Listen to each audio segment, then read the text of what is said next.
जब हमारे वैज्ञानिकों ने यह पता लगाने की कोशिश की कि आखिर ये ब्रह्मांड कहां से आया और कैसे आया, तब उन्हें उनका जवाब द बिग बैंग थ्योरी के रूप में मिला, जिसमें बिग बैंग थ्योरी का कहना है कि इस पूरे यूनिवर्स का जन्म एक छोटे बिंदु में बहुत बड़े विस्फोट के कारण हुआ है और जन्म के बाद से हमारा यूनिवर्स का विस्तार होना शुरू हो गया और अब तक यह लगातार फैलता जा रहा है।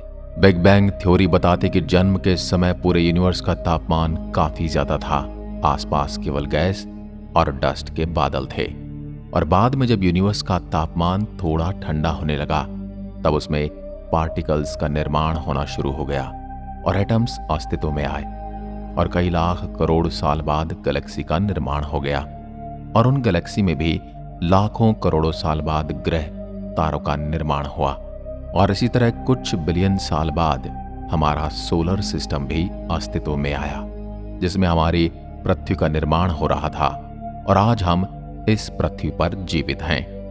बिग बैंग थ्योरी एक साइंटिफिक थ्योरी है जो साइंटिफिक पैमानों पर कई बार सही साबित हो चुकी है और आज के समय में पूरी साइंटिफिक कम्युनिटी यही मानती है कि ब्रह्मांड का जन्म बिग बैंग से हुआ था। पर आज भी साइंटिस्ट इस सवाल का जवाब नहीं दे पाते, एक छोटे से एटम जैसे पार्टिकल से इतने बड़े यूनिवर्स का जन्म कैसे हो सकता है। तो उसमें भी सबसे बड़ा सवाल है कि एक छोटा सा पार्टिकल आखिर क्या था जिसके अंदर इतनी ज्यादा ऊर्जा विद्यमान थी और वह कहां से आया था। वैसे वैज्ञानिक लगातार कई थ्योरी के माध्यम से यह सवाल का जवाब भी देने की कोशिश कर रहे हैं, पर अभी तक उनकी यह सभी कोशिशें सफल नहीं रही हैं। पर यह तो सिर्फ साइंटिफिक कम्युनिटी की बात है। हमारी इस पूरी दुनिया में ऐसे कई धर्म हैं जो ब्रह्मांड के जन्म को विज्ञान से नहीं बल्कि धर्म और भगवान से जोड़कर देखते हैं, जिनके अनुसार इस पूरे ब्रह्मांड का जन्म भगवान के द्वारा हुआ है। आज के समय में दुनिया भर में 4000 से ज्यादा रिलीजन मौजूद हैं जिनके अपने विश्वास हैं और लगभग सभी धर्मों के अलग अलग तरह के ब्रह्मांड के जन्म के कारण बताए जाते हैं। पर आज के इस वीडियो में हम दुनिया के सबसे पुराने धर्मों में से एक हिंदू धर्म में बताए गए यूनिवर्स के जन्म को समझेंगे और देखेंगे कि आखिर हिंदू धर्म में हमारे यूनिवर्स के जन्म को किस तरह से बताया गया है। दोस्तों, हिंदू धर्म में जिस तरह से ब्रह्मांड के जन्म को बताया गया है यह कोई साइंटिफिक थ्योरी या कॉन्सेप्ट तो नहीं है। यह बस हिंदू धर्म के पुराने धर्म ग्रंथों में लिखी हुई यूनिवर्स के जन्म की कुछ बातें हैं जिनके बारे में आज हम विस्तार से जानेंगे। इसलिए इन पर विश्वास करना न करना आपकी इच्छा पर निर्भर करता है। हिंदू कॉस्मोलॉजी में यूनिवर्स के जन्म के बारे में कुछ बताया गया है।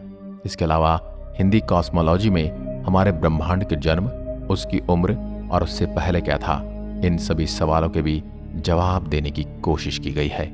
हिंदू धर्म में त्रिदेव की पूजा की जाती है, जिनमें ब्रह्मदेव संसार की रचना करने वाले भगवान विष्णु को उसी संसार के पालनहार की तरह पूजा जाता है और भगवान शिव इस संसार में एक डिस्ट्रॉयर और एनर्जी की तरह पूजे जाते हैं। और महाभारत में भी श्री कृष्ण ने अर्जुन से यही कहा था कि ये संसार न तो कभी हमेशा से था और न कभी हमेशा के लिए रहेगा, ये संसार तो आता जाता रहता है। हिंदुइज्म में ब्रह्मांड के जन्म को भगवान ब्रह्मा से जोड़ा गया है और कहा जाता है कि ब्रह्म भगवान के जन्म के साथ ही इस यूनिवर्स की शुरुआत हुई थी और ब्रह्मा ने ही से पूरे यूनिवर्स का निर्माण किया। हिंदुइज्म में एक थ्योरी है और ये बताती है कि जब भगवान विष्णु एक बड़े समुद्र में शेषनाग पर लेटे हुए थे तब उनकी नाभि से एक कमल का फूल निकला।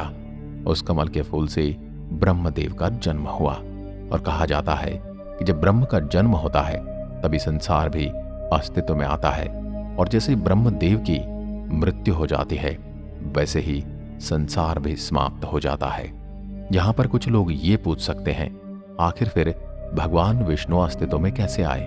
तो मैं आपको यह बता दूं कि हिंदुइज्म एक साइंटिफिक थ्योरी नहीं है, ये काफी स्पिरिचुअल और फिलोसॉफिकल है।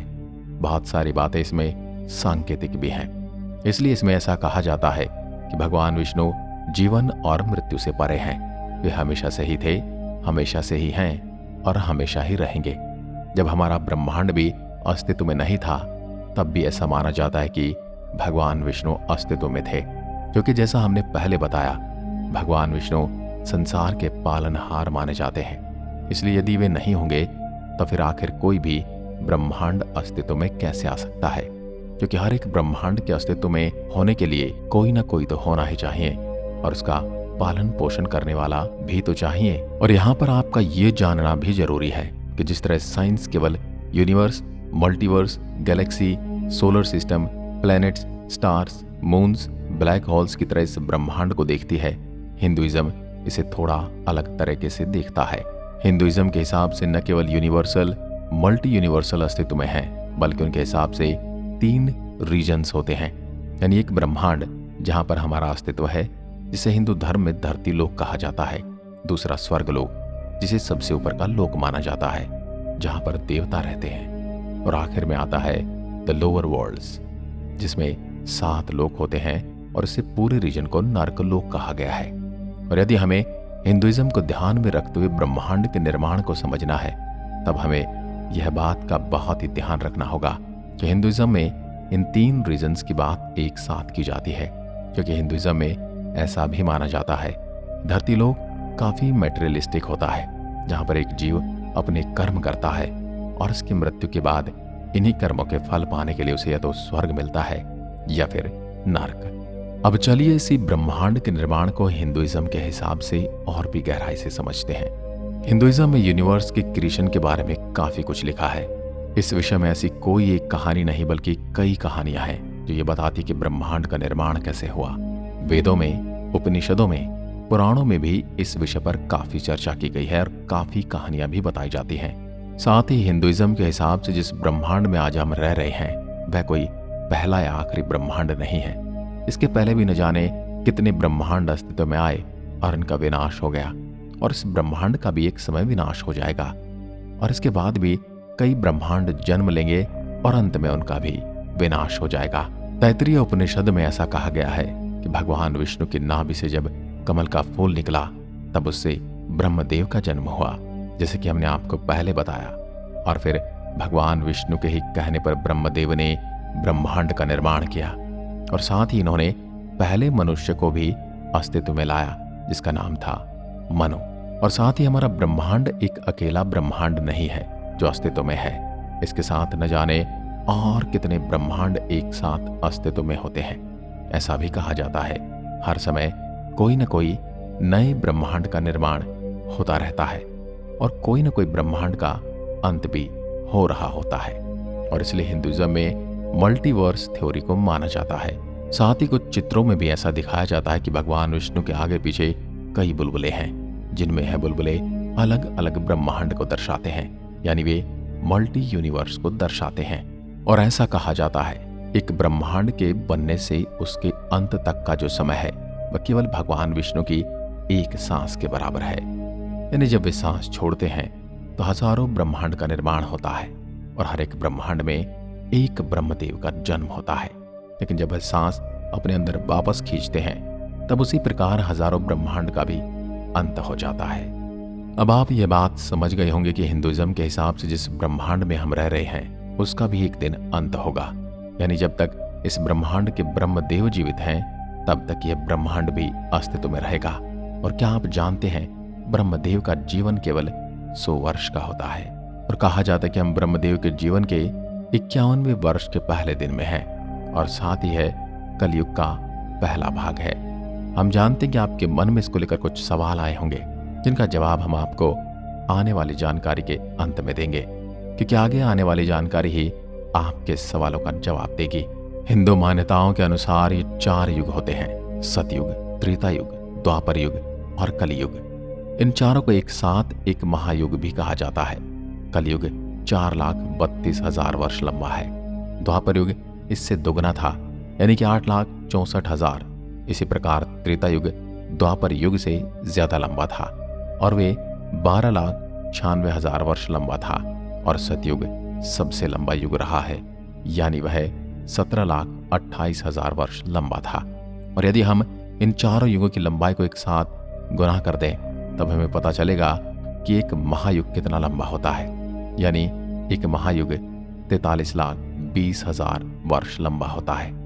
और क्या आप जानते हैं हिंदुइज्म में महायुग के बाद जो बड़ी टर्म आती है उसे मनवंतर कहा जाता है। और माना जाता है एक मनवंतर में 71 महायुग होते हैं, यानी एक मनवंतर 30,67,20,000 वर्ष लंबा होता है।